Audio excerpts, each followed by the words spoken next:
Hi, Stephen. It's Michael here. How are you? I'm fine, Michael. Nice to see you. You had a busy morning. Yes. I've just come off a Zoom Pilates class, actually, so I'm all relaxed. So the camera's changed its position, has it? Yes, it has. Yes, it's very Well, good for the back, though. Marvelous. uh, thank you for meeting up.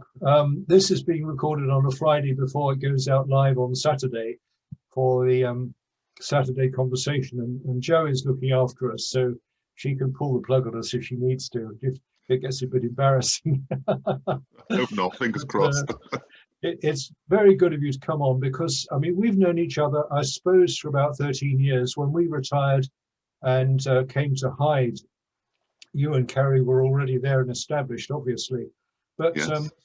as so often happens, we hardly chat after church. I mean, you might have been on the piano, I've been up front taking the service, or you're on the plant stall, and we don't really talk.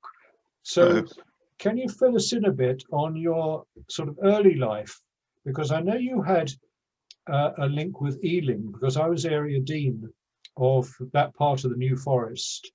So I used to go over to Ealing Church, but I had no idea of your connection there. So can you open up on that bit of your life? Yes. Well, I mean, going back, I was born in Southampton, and my parents lived in Ealing Village, which is, for those who don't know, is near Totton, right at the head of Southampton Water, and it's a natural harbour, and it was the original, harbour before Southampton, I guess, really. Lovely village. I mean, Mum and Dad lived there for 40 plus years, and quite a story actually, because they bought this house and it was quite run down, I think, and everyone in the family apart from my mother was dead against it, because they said, oh, you're taking on, but my mother was determined, and she won the day. And we're so glad she did, because it was a beautiful house, had a lovely garden, about an acre and a half of ground in the back, big orchard, two big vegetable patches, and an idyllic little setting actually, because Ealing is quite a little gem. You go over the toll bridge and a tide mill, I think one of the last working tide mills in the country. It's still working. Yes, and this beautiful church as you go up from the harbour, at the top there, overlooking the water. I say it was a very idyllic childhood, really. Actually, I've got a picture. I don't know if you can see this. This is can you see that? That's pictures of the house and the garden, what have you. Yes, no, it's beautiful. So that was up the top of the hill near the church, was it? No, we were further down, it's quite ironic actually. We lived next door to one pub and opposite another pub, next door to the King Rufus, and opposite the Village Bells. You talked about your mother being firm. I mean, my lasting memory of her was that she was visiting a lot of people in and around Hyde, prayed for people, and when we had our knee surgery, she was quite frustrated that she couldn't come out and see us. And I said, come on, just talk on the phone. And I think every week she was on the phone talking to us and asking how we were. She was a really pastorally caring person. Lovely lady. I don't think I know your dad, knew your dad, but no, Mother was, she was very special to us in our time here. Oh, thank you. And yes. Then you moved on into finance.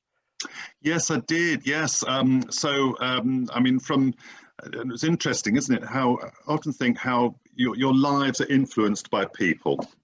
No doubt about it. And it's a little story to be told, actually, because I went to school in Bitton in Southampton, and I went to, funny enough, a Roman Catholic school. It was run by an order of brothers over in Bitton. Had a very happy schooling there. But when I got to the sixth form, I mean, like a lot of people, and we're having the same thing with our children now, who are, George's at university, but Kate is in sixth form, not knowing what career I wanted to follow. I hadn't a clue. And I have to say, probably the careers advice at our school wasn't the best. one thing which really influenced me, my father had a twin brother, Guy, and he worked in Lloyd's Bank. We used to see a lot of Guy because he used to come on holiday with us. He used to come down and stay with us a lot. So he was always around, and he was definitely my favourite uncle. And he used to tell us all the stories about his life in the banks, and it just sort of stuck. And it's interesting actually because his last job with Lloyd's Bank was he was the bank manager of the branch in Baker Street in London. All right. And do you know about that? Does that ring any bells? Putting you on the spot? No. No, carry on. No. Well, it was quite famous because they had an infamous bank robbery. It was the bank robbery where the robbers tunneled from a next door shop underneath from this shop and up into the bank vaults and raided the security boxes. At the time in London, it was in the early days because they were building this very small tunnel right way up into the security box, the vaults, and they were using walkie-talkies to communicate with each other. And an amateur radio ham picked up the messages. And thought, oh, there's something going on here. Got in touch with the police, but they couldn't locate, and they went all over London. They couldn't locate where it was going on, and they made a film of it actually just recently. I think it was called the robbery was in '71, but they made a film called The Bank Job, all about it, because there's theories that some of the sort of the royal connection, because there's theories that there was sort of Princess Margaret pictures in these safety vaults. It's all, but you ought to see the film. I've got lovely pictures of my uncle standing outside the bank, and then sort of all the papers. So sorry, because all these safety, because the banks never knew really what was in these boxes in the vaults. But it was through Guy, as I say, I decided I wanted to go into banking, and I got a sponsorship role with the Midland Bank, as it was then. Before I knew it, I was off to Loughborough University in a course on banking and finance. Right. So that's how I sort of started, really. No, it's only when you mentioned Baker Street like that I thought you were going to talk about 10.00a.m.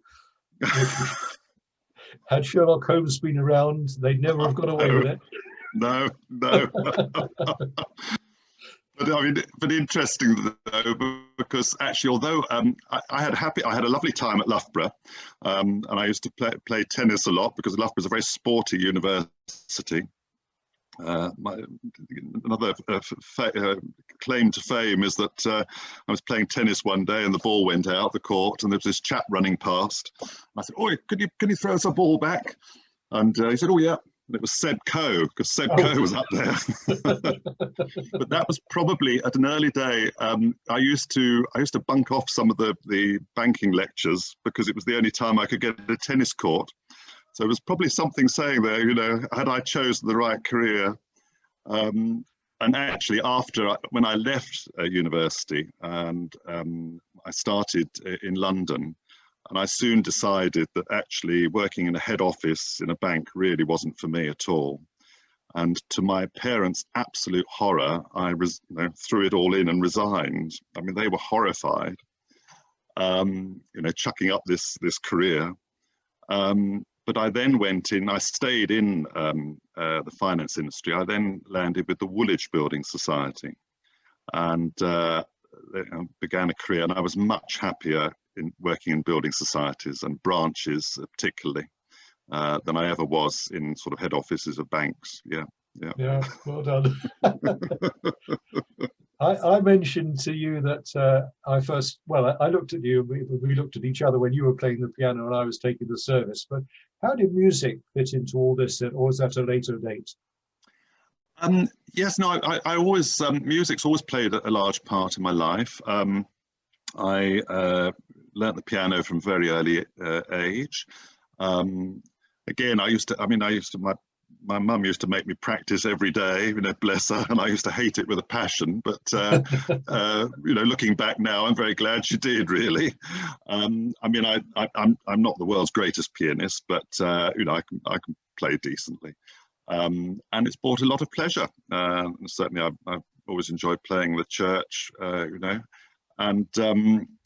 that sort of carried on because, as I say, it has played a large part, and obviously, it's quite large in our family. Carrie, well, I met my wife through music, actually. I'm glad you said that. I was waiting for that. Yes. And again, it's sort of going to be a theme of today's chat, really, how people play a very important part. I mean, Uncle Guy, set me off on a career in finance. And it was, I used to belong to the Chelmsford Jazz Club, and they used to meet, and I think they used to meet on a Saturday lunchtime, and have jazz artists, and it was all relaxed. And a very good friend of mine used to do all the sound, and I used to help him out. So it was one Saturday, and I was sitting at the back of the club, and he was in the sound area, and all of a sudden Richard said, "Look!" He said, "Look, there's the girl over there sitting on her own. Look, go and have a chat with her. She's on her own." And I used to be quite shy, really, and I thought, oh. It was only through Richard sort of saying, "Go on, you go and have a word with her," that I went and sat down with her, and the rest, as they say, is history, because we got on so well, and before we know it, we were planning our future together. But if it hadn't been for my friend Richard, I would never have gone and said hello. Yeah. And that eventually brought you into the church at Hyde, I suppose. Yes. I mean, sort of looking as to how we got down to Hyde. So, I mean, going back to the career in finance, at this stage, I was still with the Woolwich Building Society. And I'd ended up we're working for, it was when the Woolwich converted to a bank. And they offered all their account holders shares in the bank. And I was running the information office, so for all the, we were taking phone calls and answering letters and things. Again, it was an infamous time. I don't know if you remember it. That the CEO of the Woolwich at the time infamously referred to people who were opening up accounts just to get shares as carpetbaggers. Yeah. And he set off an absolute torrent of vitriol from all the customers who were absolutely, incensed by being labelled as carpetbaggers. And our telephones lines just went mad. I mean, they were bonkers. We were dealing with very upset customers. And again, I came to the conclusion that I needed to get out of head office. So we decided to sort of head back home, because at this point we were living in Chelmsford. And to come back to this part of the world. Mm. So Carrie threw in her, because her job was in teaching. She got a job down here in New Milton. We came back to live with Mum and Dad, and we ended up living with them for a year at Ealing, while we looked for houses. And we sort of eventually came and looked over this neck of the woods, and it wasn't an area we knew at all. I mean, although I'd lived 20 plus years in Ealing, really Fordingbridge, we never come over this side of the forest. It's funny, isn't it? Yeah. So one day we discovered it, and we came out and we saw this house, and actually we saw the view, which I'm looking at now actually as we speak, and just fell in love with the garden and the view. Beautiful spot. Yes, and actually it was a bit like my mother, because the view sold it to us before we'd been in the house. And when we did get in the house, again, everyone was saying to us, "Oh, don't touch it, there's so much work to be done." But we're so glad we did. We really are. And well, it's a lovely, lovely part of the world to live. And then we discovered Hyde Church, of course, because like Ealing, it was a natural thing to do, our local village church. And again, I mean, a little story. We turned up. It must have been in October, because it was around the time the clocks were going back, and we obviously hadn't adjusted our clocks. So the first day we walked up to the church, and of course we were an hour early. And luckily for us, someone else was an hour early as well, which was John and Kathleen Lyon. Yeah. they were outside the church, and so we got chatting to them. So they were the first people we ever met. And they said, "Oh, you must come back in an hour. You must come back. You know, we'll be here." So they sort of really looked after us, made sure we came back in an hour. I didn't come back just for a cup of coffee and abandon it. And in we went with them. So we've known John and Kathleen a long time as well. It's very strange you should say that, because virtually the same happened to us. Sylvia and I came over to Hyde, and we sat outside in the car park, and we got it wrong by an hour. And it was Betty Keith arrived, and she said, "Oh, come on, we've got an hour, come back for coffee." And that's how we first met Betty, who's one of your not far distant neighbours. Yes, absolutely. So we came to Hyde the same way, really. Yes, yeah. Would you like to say, I mean, obviously, you've come to Hyde. How do you think your current situation, your current Christian faith, if you like, responding to where we are, both at Hyde and with COVID nationally? Anything you could share with us? That's, yes. Good news about that? Good news, yes. I mean, don't we all need good news at the moment? Yeah. We really do, don't we? I think actually, I'm very, very impressed with the way that our Beneficent Church has embraced technology. Absolutely. I mean, I think it's marvellous. I mean, and across the ages as well. I look at my mother-in-law, Marianne Tomkis, who many of you know. I mean, she's really embracing the technology and involved with Thoughts for the Day and what have you. And I think that's amazing, because I'm sure it's something has changed the way we have to move forward with the times, and it's probably been a very good thing for the church, because we're not always good at change, are we, in the Church of England? I always remember actually when we first joined, we got involved quite early on in the fundraising. And I took over running the Christmas fair, and as with everyone, I probably had my new ideas and things I wanted to do to sort of change things a bit, and so we changed things around. I can't remember, probably had some new stalls and things, and I can remember someone saying to me, "Oh, well, we've always done it this way. It really is, all this change. We shouldn't be doing this, So, but we stuck with it. And I'll never forget, because about 3 or 4 years later, we did something else, and we changed things around, and someone came up to me and said, "Wow, you shouldn't be doing this. We've always done it this way." And I said, "No, we haven't, because I changed this 3 years ago. You're wrong."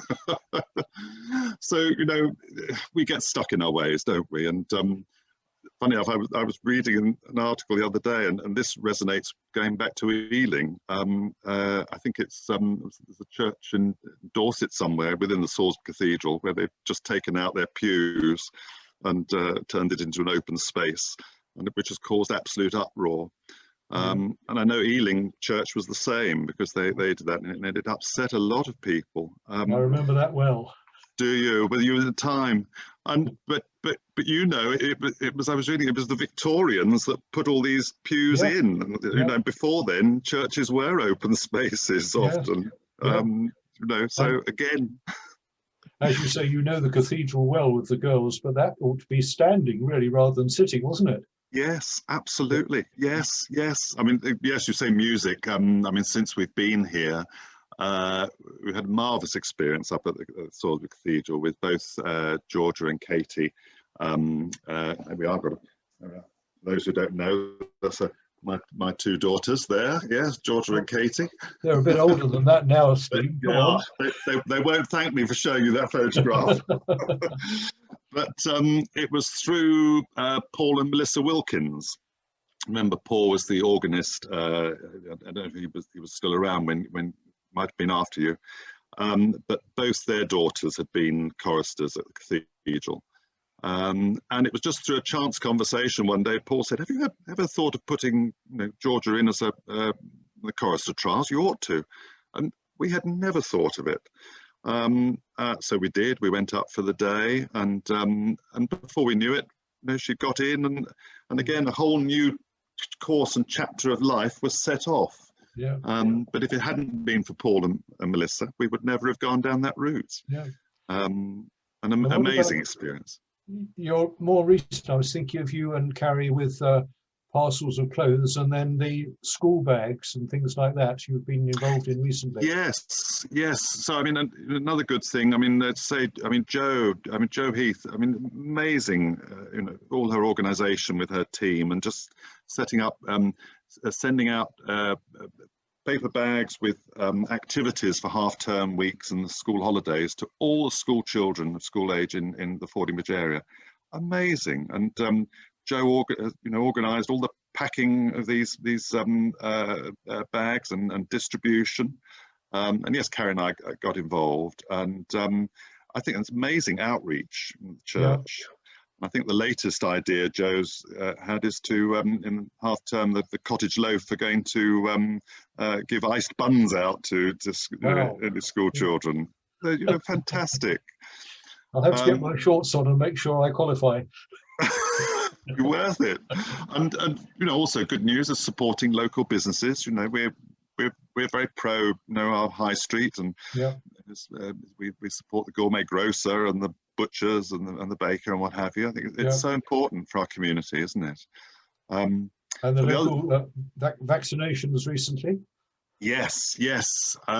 So Carrie and I got involved in with the surgery because they have. I don't know if you know, they have the blood tests are all done outside in a marquee. Yeah. Drive through. You literally sort of drive in and drive into this marquee, and the nurse takes your bloods and off you go. And through that, we working. Actually, I'm going down this afternoon actually to marshal for the vaccination clinics. Andy and Kate Wilson, of course, are doing a lot. They're down there a lot, and it's very humbling, actually, very humbling, because it's people obviously when they turn up are so relieved and pleased to be there, and so thankful. And then you've had lovely gestures. There's the Alison, who owns the Bridges Cafe in the restaurant in the High Street, brings along every day comes thermos flasks of hot chocolate for all the volunteers and hands it out. And it's just a very small little act like that, which is amazing. I think Ian and Janet Newman, I think, are busy baking cakes, because they turn up with cakes every day.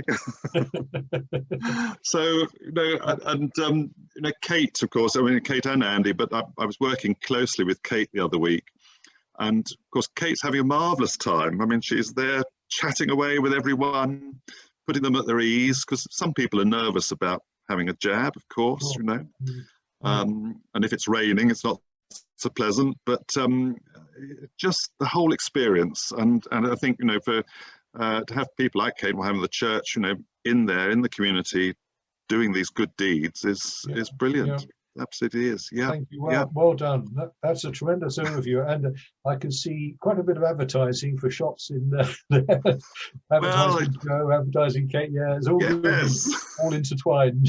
It is. Our communities are so important, aren't they? And actually, I was talking to Andy yesterday, and of course, we're all missing the community, the instant community of church worship and seeing people face to face. But so going back to what I'm saying, I think it's marvelous what the church is doing under the leadership of Gary and what have you, to reach out and embrace the modern technology. Good. Full marks. Fantastic. Thank you.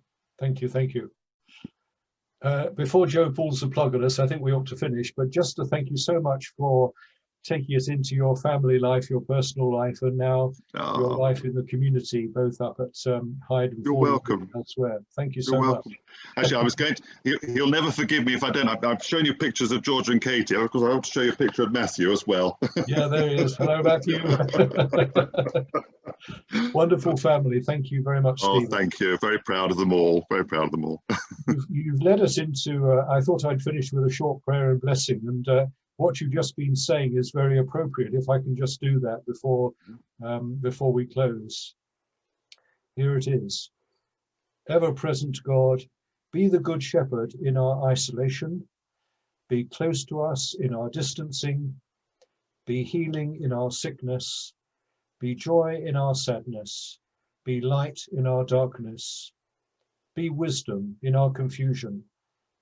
And may the blessing of God the Father, the Son, and the Holy Spirit be with us and our families, our loved ones, our churches, our communities, today and always.